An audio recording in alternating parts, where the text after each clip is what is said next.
Hello, hope you guys are doing well, and today I wanted to bring you a very quick item building guide for Smite 2. I know that a lot of players, a lot of newer players, usually have the most trouble with items and building items. So I thought that I could bring you a quick little guide to help you out in your Smite item build trouble. And then it's also made a little bit more complicated in Smite 2 than it is in Smite 1. So I figured I'd bring this video to you. Now do note that I do have a complete Smite 2 guide, which not only includes this, this conversation about the item builds, but also includes about a million other things that I will not be covering in this video. This one's like a short video for those of you that just want to know about the items.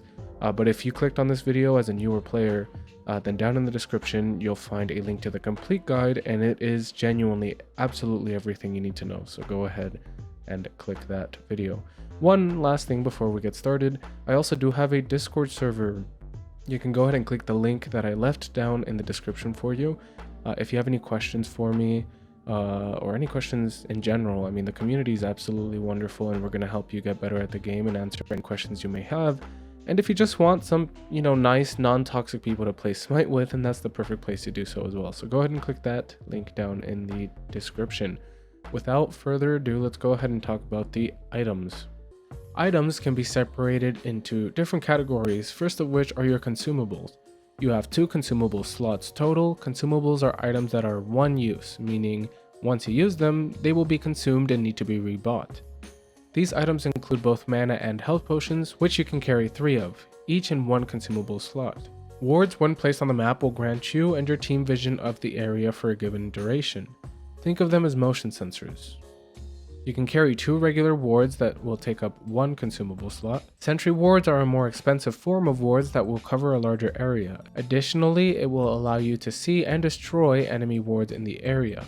Moving on, we have your relic slot. You have just 1 of these. Relics are items that function more like abilities. At the start of each match, you can pick 1 relic for free. Make sure you choose wisely, as you cannot change them after the fact. Every time you use a relic, it will go on a long cooldown, but will be able to be used again throughout the entire match. Finally, we have items. You have 7 item slots, one of which is specifically for starter items. These items are very powerful at the start of the game and may be upgraded later on for cheap to remain relevant throughout the game. This is very, and I mean very, important, so make sure you pick one every single match. As for your remaining 6 slots, you may buy whatever item you want from a list of tens of hundreds. Now, I intended to teach you what all of the different statistics these items offer are, but first I need to differentiate between 2 classes of items, passive and active. Active items will offer a stat burst similarly to a passive item. However, they will also give you an additional effect that you can activate with a keybind. Active items will offer a stat boost similarly to passive items. However, they will also give you an additional effect that you can activate with a keybind. For example, Bloodforge will give you a shield when its keybind is pressed. Exactly like relics, these effects will go on cooldown before they can be used again. Passive items, on the other hand, will require no keybinds and will have its additional effects either be active at all times or be conditional on an in-game action. For example, Hydra's Lament passive is as follows. Any auto attack used subsequently after an ability will deal extra damage, so no keybind is necessary.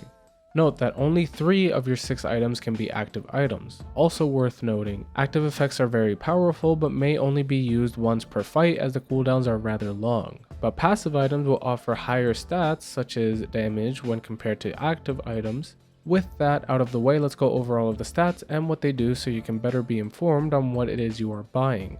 I'm kind of going to speedrun this, so feel free to pause the video if needed. Starting off, strength increases damage, intelligence increases damage, attack speed increases your auto attack speed. Kind of think of it as a higher rate of fire, if you will. Lifesteal, heal a portion of the damage you do to enemies with both abilities and auto attacks. Critical strike chance, increase your chance of dealing higher damage with auto attacks. Physical protection, armor against physical damage. Magical protection, armor against magical damage.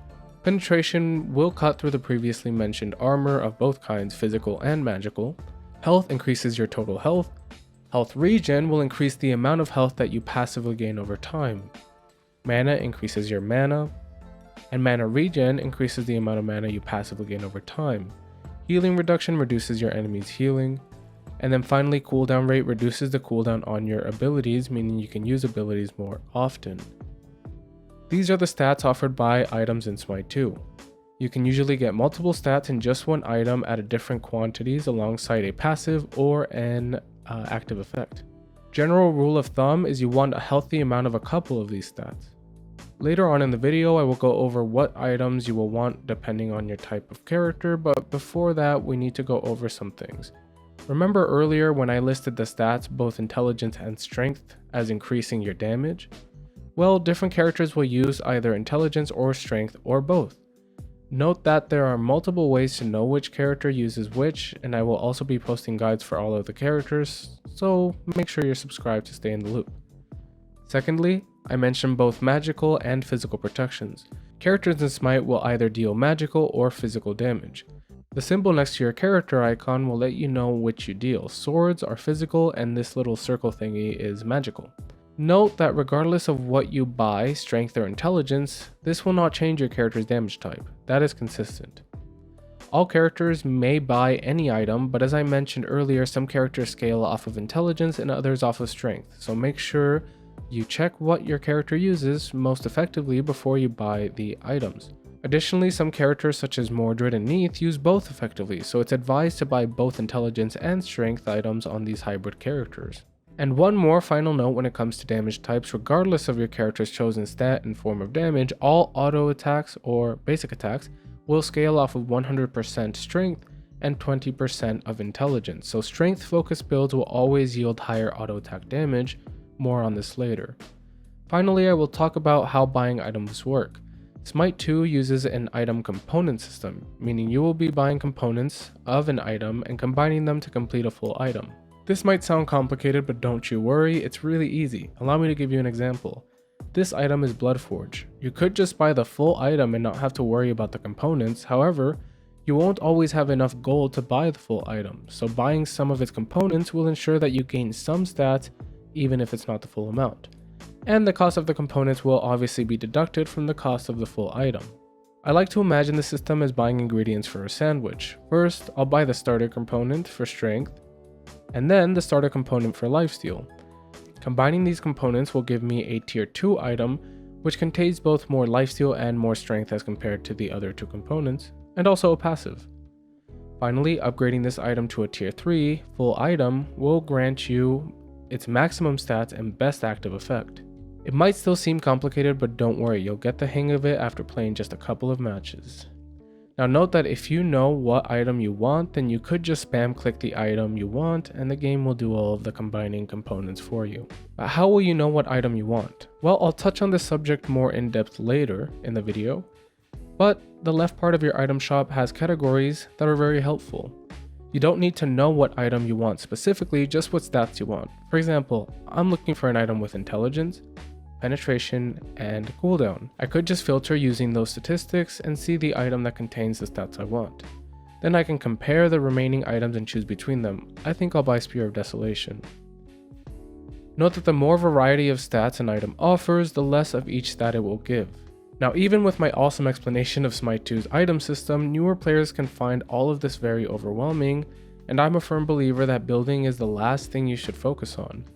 Thankfully, the game will offer you some pre-made builds at the start of the game that will automatically purchase the items for you upon returning to base. These builds are not bad at all, and it will ensure that you focus on learning the basics of the game without being overwhelmed by also having to learn to build all at once. If you are an experienced player and you know what you are doing, then select manual build instead. And you did it, you reached the end of the video. I didn't want to make this one too long. I really wanted to make a very, straight to the point guide on how the items work in Smite, and I hope that I accomplished just that. If I did help you, or I guess if you did find this helpful or enjoyable, then make sure you do click the like, maybe drop a comment, and also subscribe to keep up with the other guides.